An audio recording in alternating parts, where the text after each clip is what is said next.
Biggest lies from the self-help industry. Today we're going to crush those cringeworthy motivational cliches that upon closer scrutiny, crumble faster than an IKEA chair. Without further ado, the 19 biggest lies from the self-help industry. Practice makes perfect.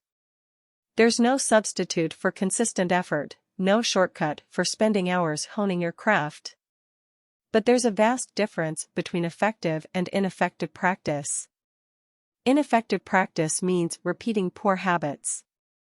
It means not tracking your progress and working on the wrong things. An example would be preparing for an exam, but only studying the material you already know. Or lifting weights, but doing the wrong exercises with poor form. You'll reach proficiency far faster through deliberate practice. All that matters is that you do your best. You should always do your best in any effort. Even if you fail, doing your best will instill an attitude of excellence. But it's not all that matters in life. There are, of course, objective criteria and assessments of your performance. If you don't get any customers, your business will fail.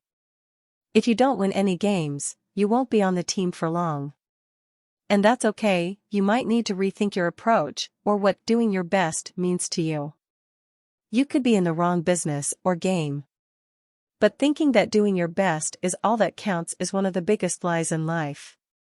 All your dreams can come true if you dare to pursue them. Biggest lies self-help. Walt Disney. Walt Disney was a dreamer, and he was right that success is rarely possible without courage. Think of Harriet Tubman freeing slaves on the Underground Railroad. Or the Allied soldiers who stormed the beaches of Normandy. But just because you're bold and brave doesn't mean that all your dreams will happen. If you're in your 50s, you won't become a starting quarterback in the NFL. Even Peyton Manning retired at 39. Chances are you won't be the next Bill Gates, even if you are a talented entrepreneur. Instead of setting yourself up for disappointment, target long-term goals that are inspiring but realistic. Need help setting SMART goals? Check out my article, Goal Setting Activities That Work. You should never give up. Never give up is some of the worst advice.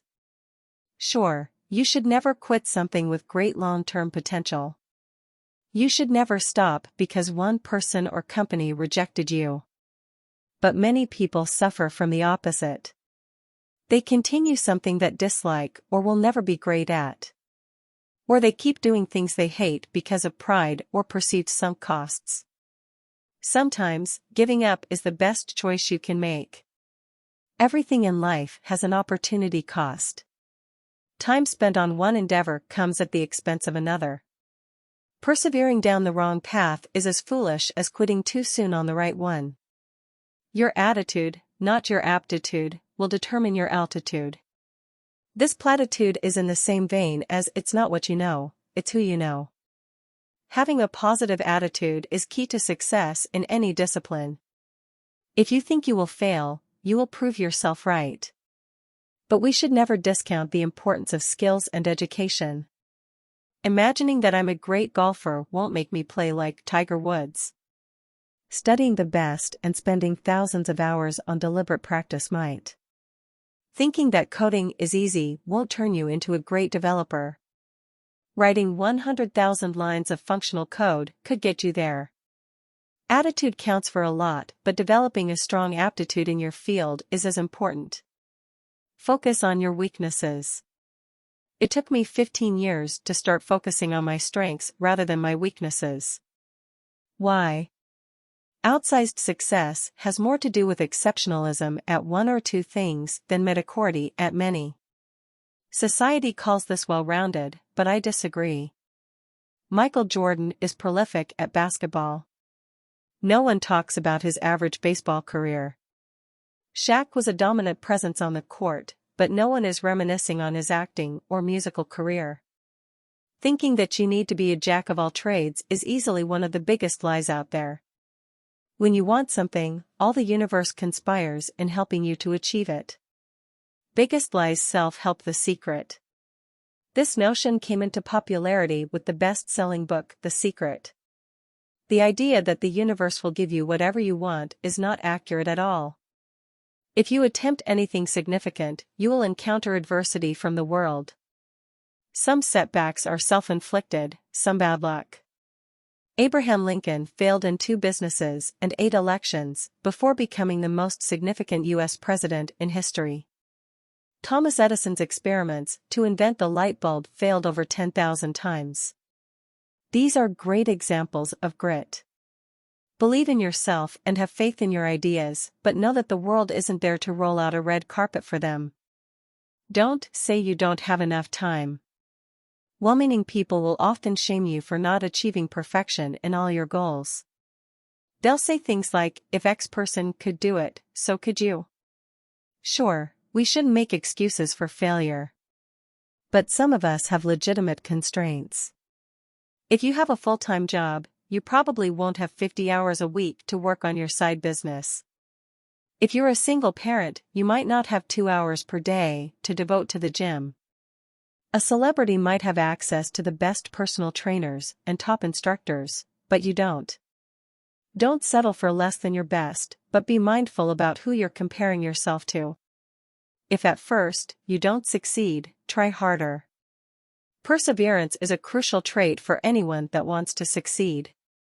Big goals take consistent effort to achieve, often over a long period. If you give up right away, you will never reach our goal. But trying harder isn't always the solution. Sometimes you need to go back and refine your approach. If you aren't closing any sales, perhaps it's not the volume of effort, it's the quality of your attempts. Instead of beating your head against a wall, have someone shadow you and give you feedback. If you aren't getting second dates, look for good advice online or ask a close friend. Instead of trying to brute forcing your way to victory, check that you have the right technique. Don't put all your eggs in one basket. Biggest Lies Self-Help Don Quixote. This phrase originated in the classic book Don Quixote. The advice is not to focus all your efforts on one thing, lest it goes away. Indeed, you should never depend on one person or organization. But successful people do direct their efforts on one thing. That singular focus is what enables them to be the best in the world. For the Williams sisters, that thing was tennis.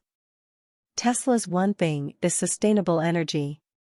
Richard Branson's one thing is having fun in business and life. Focus only on yourself. A lot of motivational videos and experts will tell you to lock yourself in a room and just focus on yourself. If your friends and family are all negative, then maybe that's a good start. Yes, you should try to improve your mindset and skills. That's what this blog is all about. But no one succeeds alone. Jobs had Wozniak, Jordan had Pippen. Every successful person has people that have helped them along the way. Don't try to be a lone wolf. Focus externally on building relationships while you improve yourself. If you want it done right, do it yourself. This is a mantra familiar to any control freak. The value of doing it yourself is that you might be more dedicated to it. And you won't have anyone else to blame. But trying to do and be everything in your business and personal life will quickly wear you out. You'll see this as the business owner that will work 80-hour weeks instead of hiring staff, even though they could afford to. Doing it yourself might not also produce the best quality output. A specialist often provides better work in less time with fewer headaches. Knowing is half the battle. Biggest Lies Self-Help G.I. Joe. This one comes from G.I. Joe back in the 80s. I loved the show as a kid, but as an adult, I hate that advice. If knowledge were all you needed, we'd all be billionaires with six-pack ABS. Knowing is not enough, it's not even half of it. People know they should lose weight, but they won't diet and exercise. They know they should save money and invest it, but they often blow it on dumb shit. We should spend 10 to 20% of our time goal setting, learning, and measuring progress. Spend the rest of the time doing. Decisions are what make the difference. Actions are what will change your life. Find your purpose.